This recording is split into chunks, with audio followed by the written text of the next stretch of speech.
देखिए, जो student serious है, सीरियसली पढ़ाई कर रहे हैं, रात दिन मेहनत कर रहे हैं, वो लोग यूपीएससी सिविल सर्विस के एग्जाम के जितने भी क्वेश्चन पेपर हैं उन सभी को देखते हैं, हर साल देखते हैं। भले ही वो केवल तैयारी कर रहे हैं, अभी तक एग्जाम में नहीं बैठे हैं, लेकिन वो फाइनली इस चीज को जरूर देखते हैं कि यूपीएससी ने इस बार सिविल सर्विसेज में प्रीलिम्स के पेपर किस टाइप से बनाए हैं, क्वेश्चन किस टाइप से पूछे गए हैं। अब जब वो देख रहे हैं तो ये चीज तो देखा ही होगा कि 2023 में जो क्वेश्चंस पूछे गए हैं वो टोटली पैटर्न चेंज है। और हमारा फोकस है सीसेट के पेपर पर, क्योंकि सीसेट में जिस टाइप के क्वेश्चंस पूछे गए हैं उसको लेकर के जो नॉर्मल स्टूडेंट है, जिनको ये लगता है कि सीसेट क्वालिफाइंग है तो हम मेहनत करके क्वालिफाई कर लेंगे, क्योंकि इसमें 3 चीजें खासकर पूछी जाती हैं जो लगभग कोई ना कोई एक हिस्से को अगर अच्छा सुधार ले या अच्छे से उसमें अपने आप को इम्प्रूव कर ले तो वो पास हो सकता है। 2 चीजों में कर ले तो वो बहुत ही अच्छा है, 3 चीजों में कर ले तो वो सबसे अच्छा है। क्या है? कॉम्प्रिहेंशन, रीजनिंग और मैथ। देखिए, यूपीएससी सीएसई के पेपर को देखें और बाकी एग्जाम, बाकी स्टेट के जो सर्विसेज के एग्जाम है आप उसे देखना जिसमें सीसेट का पेपर है, और यूपीएससी के सीसेट का देखें। दोनों में जमीन आसमान का अंतर है। इसके क्वेश्चन को अच्छे से समझो, उसके बाद सॉल्व करो, काफी टाइम लेता है, काफी लेंथी होता है। और इसी चीज को समझने के लिए कहा जाता है कि आपको बार बार प्रैक्टिस करनी होगी।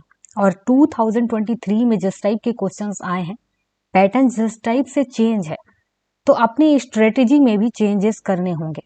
जैसे कि सबसे पहले कॉम्प्रिहेंशन, जो लोग मैथ से भागते हैं तो सबसे पहले अपने कॉम्प्रिहेंशन को बार बार सॉल्व करके उसे समझने की कोशिश करें कि यूपीएससी किस टाइप के क्वेश्चंस पूछ रहा है, उसका आंसर क्या होगा, आपको क्या सोचना है। जब आप इसमें मजबूत हो जाएं तो उसके साथ ये चीज भी करें कि आपको मैथ और रीजनिंग छोड़नी ही नहीं है, क्योंकि यूपीएससी सीएसई में एक तो ये है कि आप हर पैसेज का आंसर सही दे रहे हैं नहीं दे रहे हैं, इसके आप 100% गारंटी नहीं ले सकते हैं।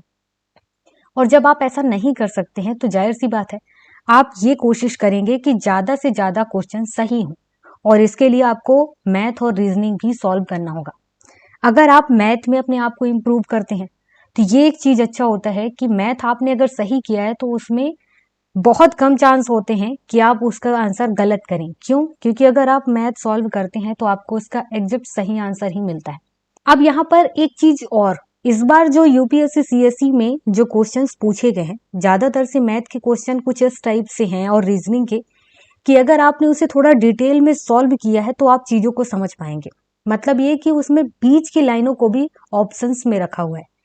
पहले क्या होता था कि क्वेश्चंस को सॉल्व किए और सॉल्व करने के बाद डायरेक्ट आंसर आपको आना चाहिए, चाहे आप शॉर्ट ट्रिक लगाएं चाहे लॉन्ग टर्म से सॉल्व करें, आपके पास टाइम है, आप टाइम हैंडल कर सकते हैं तो आप ऐसा करें। बट आप ऐसा नहीं है, कुछ क्वेश्चन इस टाइप से हैं जिसका आप शॉर्ट ट्रिक अपना रहे हैं तब तो ठीक है, लेकिन काफी कठिन क्वेश्चन भी हैं। लेकिन कुछ क्वेश्चन है जो सबको समझ में तो आएगा। जब आप हर एक स्टेप को अच्छे से सॉल्व करेंगे तो जाकर के आप उसका आंसर सही दे पाएंगे, और इसके लिए बहुत प्रैक्टिस की जरूरत होगी। इसलिए डेली 1 से 2 घंटे आपको सी सेट के लिए भी देना होगा। वो इस वजह से कि जो स्टूडेंट थोड़ा वीक है, या यूं कह सकते हो कि मैथ में रीजनिंग में टोटल वीक है, उनको तो और भी प्रैक्टिस करनी होगी। हाँ, ये जरूर है कि मैथ के कुछ टॉपिक हैं जिनको आप डेली एक एक क्वेश्चन ही सही सॉल्व कर ले, ध्यान दें। जैसे कि लाभ हानि है, चक्रवृद्धि ब्याज है, इस टाइप के जो क्वेश्चंस हैं इनको तो आप सॉल्व करें ही। इसके बाद रीजनिंग में कई सारे सवाल आते हैं, जैसे घन, घनाभ और फिर ब्लड रिलेशन से रिलेटेड है, इनके सवाल को आप सॉल्व करें। रीजनिंग हो, मैथ हो या कॉम्प्रिहेंशन सॉल्व करना है तो आप सबसे पहले यूपीएससी सीएसई के प्रीवियस ईयर के जो क्वेश्चंस पेपर हैं उन्हीं को सॉल्व करें, क्योंकि आपको यूपीएससी के अकॉर्डिंग सोचना है, ना कि कोचिंग इंस्टीट्यूट के अकॉर्डिंग।